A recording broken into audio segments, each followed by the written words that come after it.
War, above all things, seems to incite rebellion and counterculture among the American youth.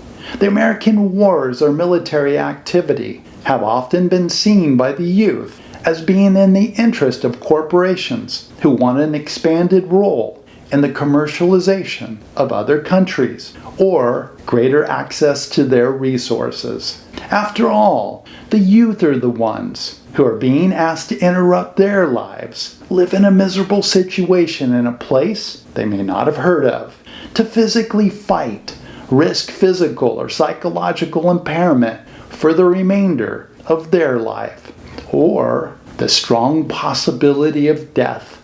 On top of this, they are asked to kill people who they have nothing against, maybe people just like them. This is a review of episodes 79 through 89. 7 of these episodes are about 20th century counterculture or rebellion against the influence or decisions of the generation before them. Beyond war, they were rebelling for their freedom and against the idea of being told how to live their lives. They were told that the American dream was the only way to live and that it was a requirement, that they should strive for a life to outdo their neighbors in materialism. The expression, "he or she who accumulates the most toys wins," certainly would be a philosophy they were told to have. There's an expression in Europe that says, Americans live to work, Europeans work to live. I think this is correct, as an American's identity is very closely tied to their career. In American society, what you do in your career is by far the most important thing you do, or at least that is how many have interpreted it.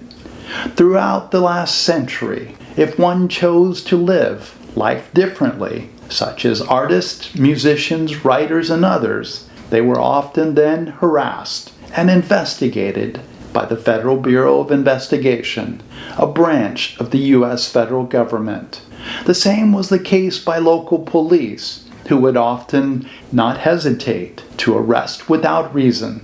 I'll do a future episode on how these investigations, arrests, and harassments were done. I go over the rebellion more deeply in episode 79, Unraveling the American Dream, the Bohemian Mindset. In this, I take a look at the Bohemian groups throughout American history. If you look under the Counterculture playlist, I have videos on the individual countercultures. I will put that link in the description of this video. The Bohemian groups felt the American dream, had greed and selfishness at its core. These Bohemian groups exploded in the 1960s, especially in San Francisco, where there was the Beatnik movement, Ken Kesey and the Merry Pranksters, the Black Panthers, Hells Angels, Berkeley protesters, and the emergence of the Haight, a district of San Francisco. The Haight district was only a few blocks long by a few blocks wide. Yet, I believe the creativity there was among history's most profound. San Francisco had for decades been known as a place where creatives would congregate and choose to live. The Beatnik movement began in New York, but in the mid-1950s, its most well-known would leave for San Francisco. After a period of living in the North Beach part of San Francisco, police harassment caused them to move to the low-rent district of the Haight in western San Francisco. Ken Kesey and the Merry Pranksters would hang out there as well. Two people are referred to as the father of the hippies. That is, the beatnik writer Jack Kerouac and the fame writer Ken Kesey.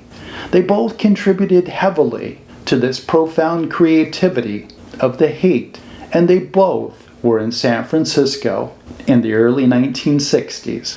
Among the many things occurring in the Haight was that residents were encouraged to be constant actors, acting out what their version of freedom looked like.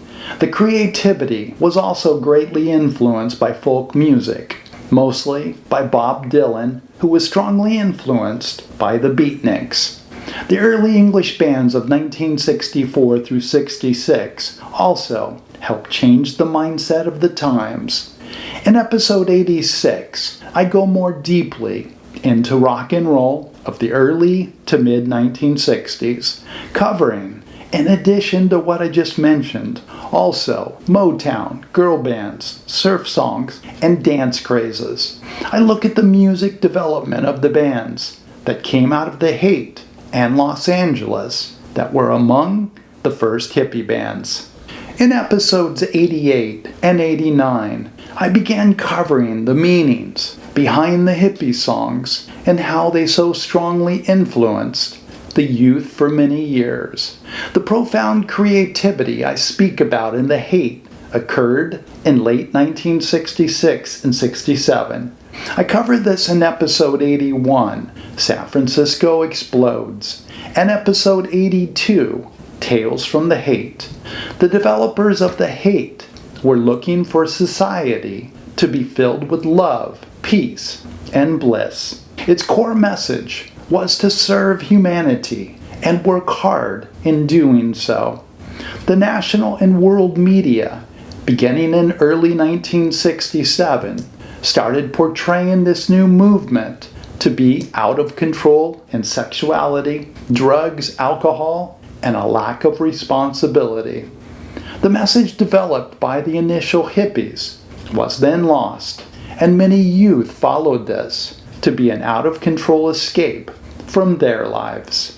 As the movement grew, very large numbers would relocate to San Francisco in the summer of 1967, the Summer of Love, as it has been called. The founders would then start escaping to areas of Northern California or Oregon that were far from cities of any size. They gave up on the movement going mainstream as it grew into something else.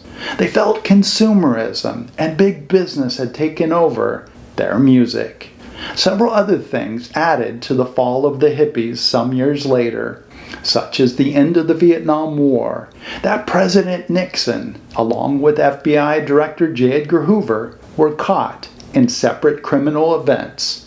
This I discuss in The Fall of the Hippies in episode 83. 3 of these 10 episodes are about questioning our education system. This is an ongoing series. The common misperception out there is we are born dumb or smart, and that fate follows us through life, that this cannot be changed. I strongly believe this is not true, and believe if a child learns from passionate, creative, patient, and well-learned parents and teachers, then that kid will become the same. Our society likes to categorize intelligence as having a strong correlation with ethnicity, race, and socioeconomic class. Some conditions make it challenging to become well-informed and capable, but for the most part, a student lacking skills is the fault of the overall system. Episode 80 is Change or Perish. This is both a warning and a suggestion of what should be. Our society should be long-term oriented and focus on developing its citizens as much as possible. That is, to educate with enjoyment and understanding of what it can be. This should lead to a life of curiosity. This episode is a warning because although many have been left behind, large numbers may be added to that. If we are not adaptable, curious to learn, and committed to a changing world, then I don't see how we will be able to keep up. Episode 84 is Reimagining Society Roles. We have a tremendous amount of people who are lonely, especially senior citizens. Why not pair them as volunteers with young children? Why not do this with others in society? We have tens of millions, even over 100 million, who receive money from the government and do nothing. Why not have them do things that matter? If we do a better job developing a child, then we won't have the tremendous cost of prisons, welfare, crime, and loss of spirit. Episode 87 is Education Beyond Classes. I take a look at being more creative with camps among school-age kids. Please join me in future episodes as I continue to look at individual hippie songs that dominated rock and roll for about 10 years. I will take a look at year by year at these songs and the influence they had. I will also continue to look at an education system that better and more strongly includes the masses. Thank you very much for watching. Have a great day, and I'll see you in the next video.